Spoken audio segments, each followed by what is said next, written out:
수십 년 만에 얼굴도 모르는 사람이 나타나서 나도 받아야 돼요 하고 유류분 청구하면 그걸로 싸우는 형제들이 있을까요? 엄청나게 많습니다. 엄청나게 많고요. 진행자가 똑똑해야 되겠구만.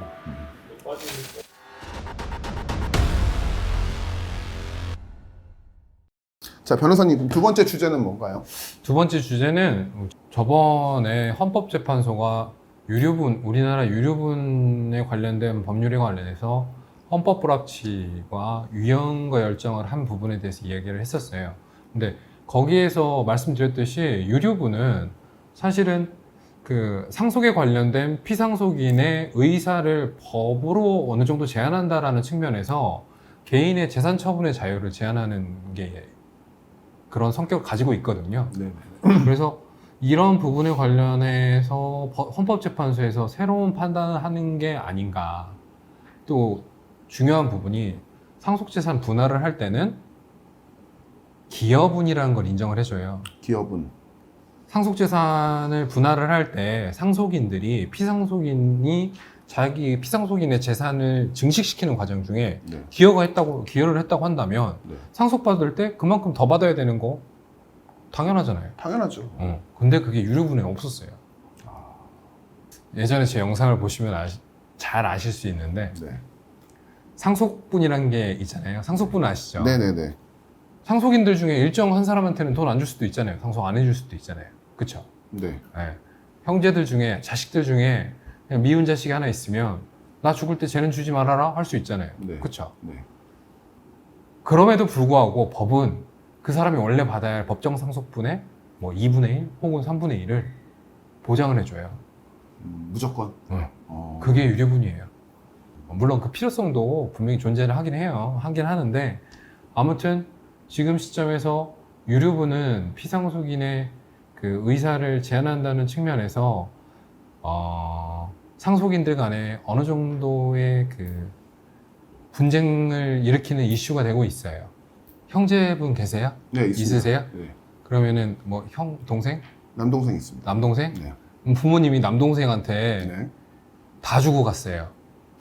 생각만 해도. 네. 그럼 본인은 유류분을 청구해야 돼요, 남동생한테. 이러면 좀- 근데 남동생은 부모님이 나한테 준 건데 왜 형이 가져가? 라고 생각하겠죠. 근데 그런 걸로 싸우는 형제들이 있을까요? 엄청나게 많습니다. 엄청나게 많고요.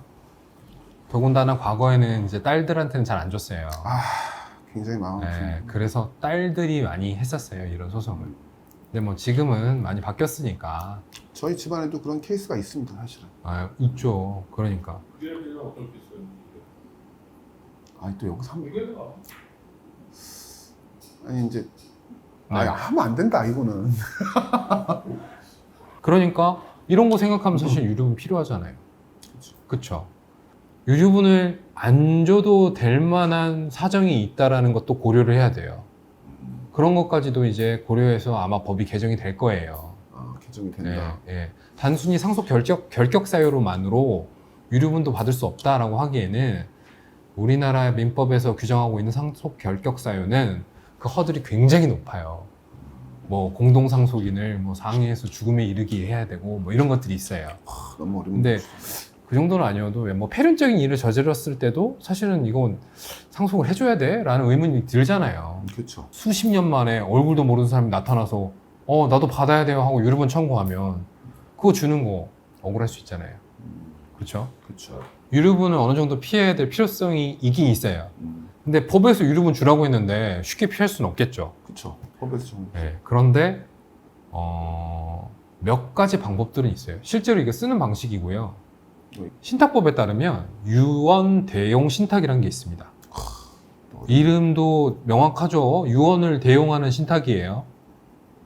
유언을 대용하는 신탁. 그러니까 실제로 신탁회사에 내 재산을 넘깁니다. 그러면은 소유자는 신탁회사가 돼요.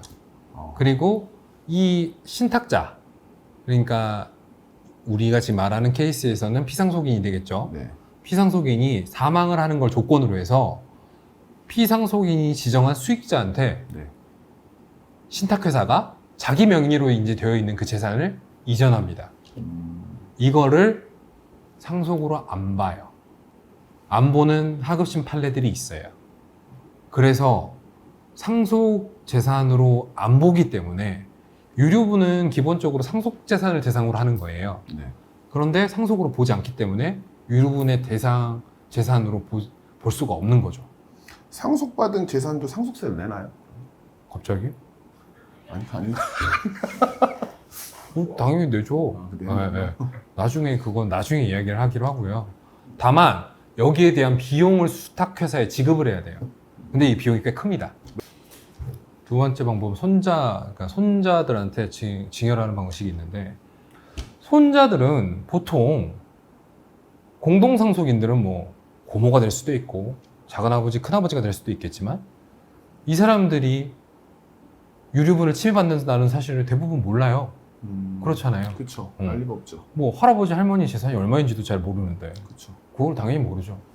그럼 이 사람들은 징여를 받은 다음 1년이 넘은 시점에서 자기한테 징여를 해준 할머니 할아버지가 돌아가시면 유류분에서 자유로운 사람이 되는 거예요. 아, 손자들한테 징여를 한 것이 실질적으로 A한테 징여한 거라고 볼 수 있다 라고 하면 당연히 유류분 청구의 대상이 되죠.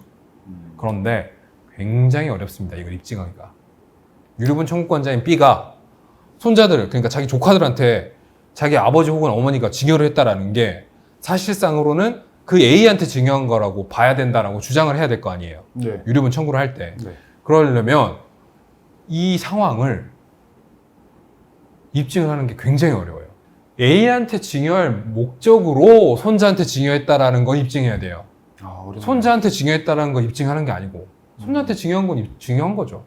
그렇죠. 그리고 어렵구나. 심지어 피상속인은 손자한테 징여를 의사로 한 거예요. 근데 그 진짜 의사가 A한테 징여할 의사였다라는 걸 입증을 해야 돼요. 아, 그게 진짜 굉장히 진짜 어렵습니다. 어렵네. 예. 그래서 실질적으로 몇 가지만 주의해 준다면, 뭐 사실은 손자한테 징여했는데 그 손자가 당시에 뭐 갓 태어난 갓난아기였어. 그것도 사실은 징여할 수 있어요.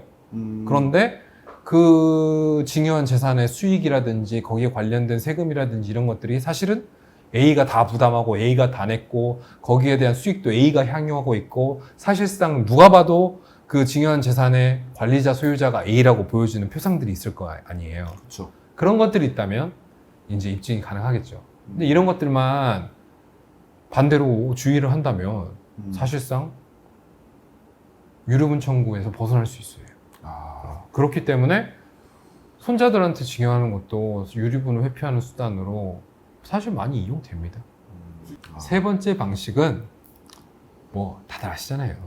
현금화해서 하는 건데 불법입니다. 가장 좋아하는 불법이기 때문에 뭐 당연히 이제 세금 포탈의 가능성을 항상 가지고 있는 불법이기 때문에 이런 부분은 뭐 당연히 추천드리지 않고요. 하지 않으셔야 되고요.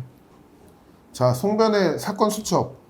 오늘 저희가 준비한 소식은 여기까지입니다. 오늘 저와 함께 한 소감은 어떠셨는지요? 되게 새로웠고요. 네. 뭐 좋았습니다. 그리고 다시 볼 일이 있겠죠? 아, 그럼요. 언젠가는 다시 또 볼 일이 있다라고 생각하고 마무리하는 게 좋을 것 같습니다. 네. 자, 지금까지 송변의 사건 수첩의 진행자 이용훈이었습니다. 송준호였습니다.